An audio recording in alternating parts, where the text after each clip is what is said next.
Hey, Dan. What is up, my friend? Not much, Dan. What have we got going on here? Well, we talked about... If you're wondering who we are and what we're about to do... He's Negan. I'm hopefully not Glenn. we're the Boards and Bottles guys.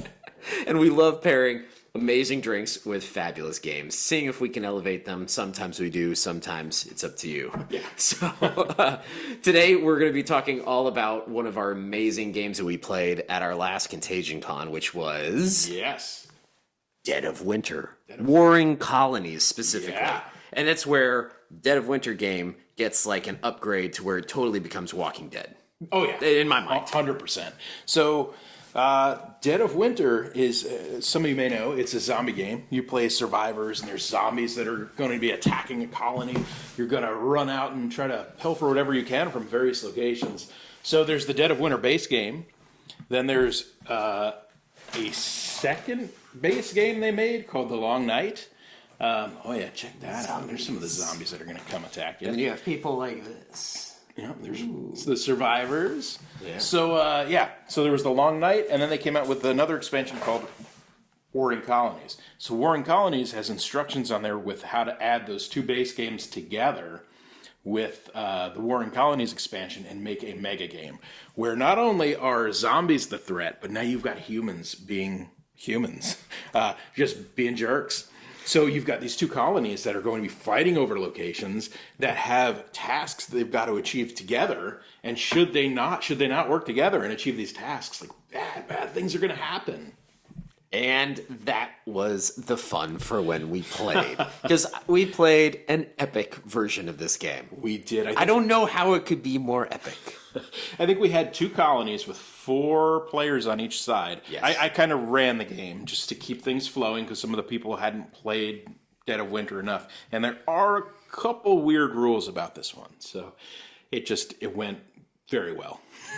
So before we get into all the fun little details, I did bring something for us to try to drink on this one. Oh, okay. Yeah. So we were at Gasper's, and I happened to see this, and I was like, Dan, I know I have a whiskey already picked out for this game, but I think this is going to have to trump that, and it was none other than the Walking Dead whiskey. Oh, yeah. I tried to talk him out of it. Like, I looked at it, and I'm like, this is going to be straight garbage. Like, this is the Walking Dead Kentucky Straight Bourbon Whiskey, Spirits of the Apocalypse by Skybound. And I think it was $23.99. So, and it's lower on the shelf. You have zero expectation. It was so low. So limited expectations, but it's a Kentucky Straight Bourbon. So we know it has to be at least 3 years aged, right? So 4 years, excuse me. Yeah. So I was all excited. We open it up and it is amazing. It's pretty good. It's a screw cap, but beyond that. I know, like, just looking at this thing, everything about you tells you do not buy this. But it's surprisingly not bad. Cheers, Dan. I mean, look, it's very non-offensive. What's the proof on it? 47%. So there you go. 94. Yeah. Yeah, it's like just totally, it's got a little dusty corn.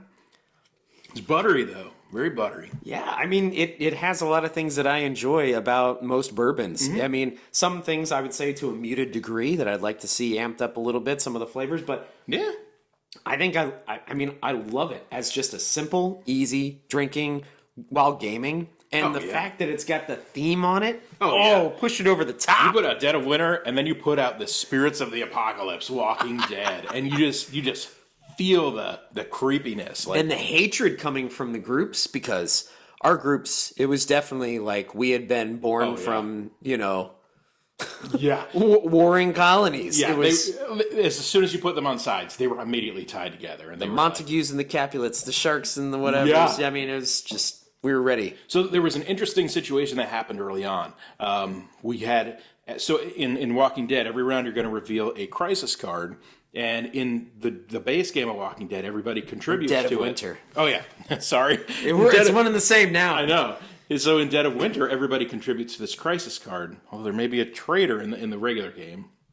We didn't have a trader. We did not have a trader. You don't play with a trader in the Warring Colonies. So Is this already against each other? Yep. So what you have to do though is you've got to contribute to this, but the other side has to contribute to it as well.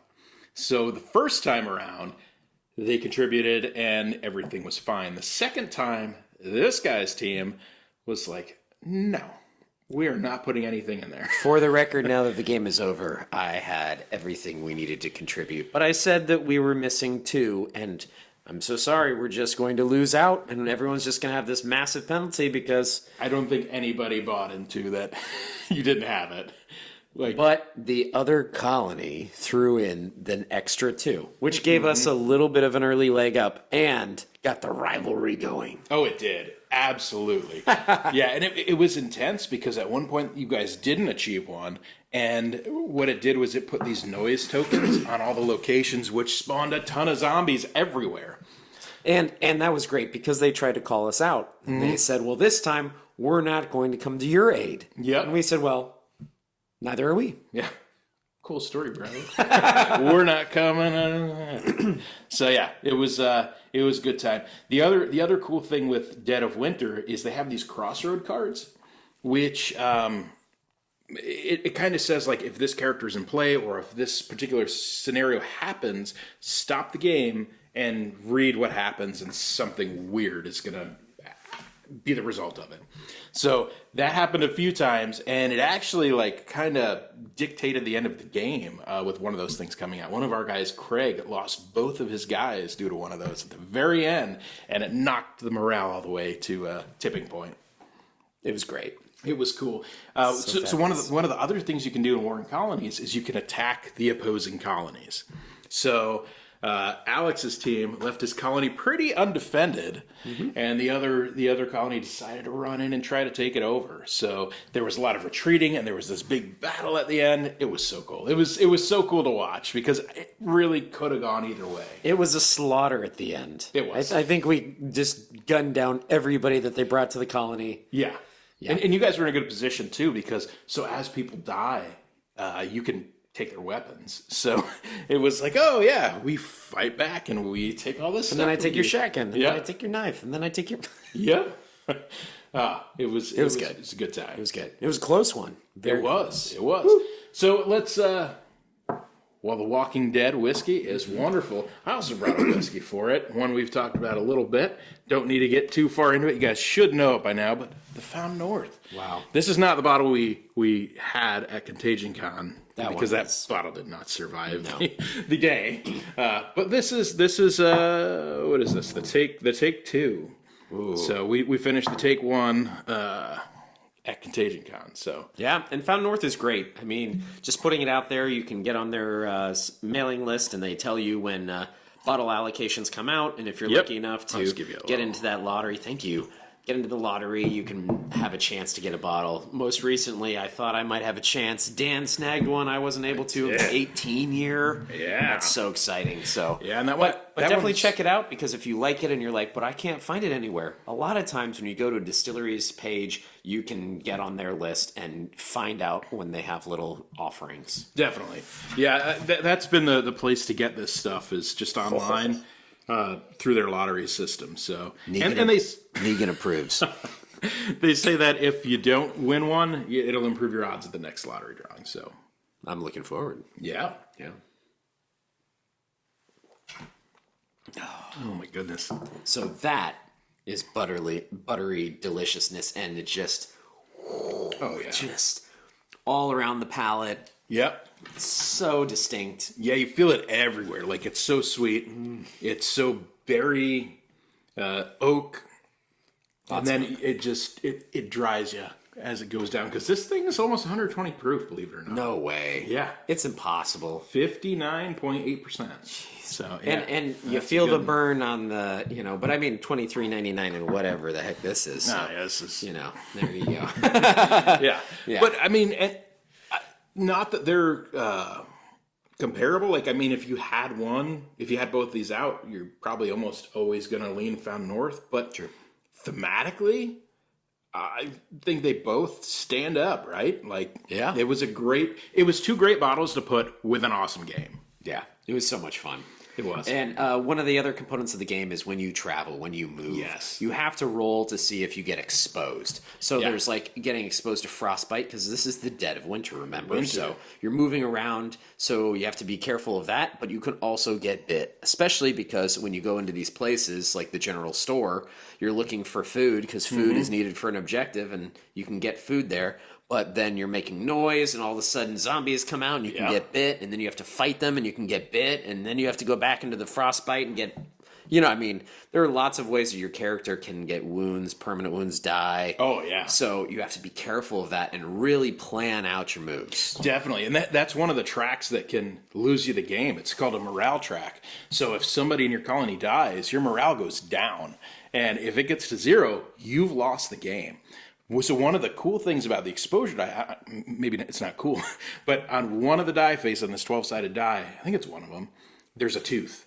And that means you've been bit. Like, you are turning into a zombie. So basically, think about it. You get to a location, you're like, let me in, let me in, let me in. They let you in, and all of a sudden you turn. So all of a sudden, everybody at that location has now been exposed. So they've got to roll a die to see if they turn into a zombie. So it can lead to this cascading effect, which is just absolutely brutal and can ruin the whole game. You've really got to take some precautions about how you're going to explore this undead wasteland.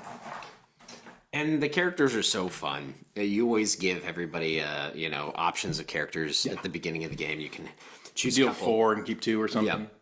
Anyway, but that's half the fun because there's the firefighter and the park ranger. And I remember, I forget who it was who had the dog, Oh, yeah. Lassie or whoever. Steven. And that dog was going everywhere and his abilities were fabulous. And I was just like, can I kill that dog? Because you don't ever want to, but this is survival. And that dog was... It was turning the table, so I think Steve was whimpering. I loaded. I brought all my guys, and yeah, the poor dog. My favorite in the game is they have like a drunk mall Santa. Yes, That guy's so, like, I just look at him and laugh. It's like Billy Bob Thornton in that Bad Santa movie. Santa. Yeah. That's exactly all I can think about when I see him. His like suit's like kind of hanging off, and he hasn't shaved in forever. He's looking rough. Oh yeah. I think there would be, in the dead of winter, a zombie apocalypse, somebody's dressed up like Santa. Oh yeah. I mean, if it's cold out, I'm wearing a Santa suit, right? I mean, nothing looks warm.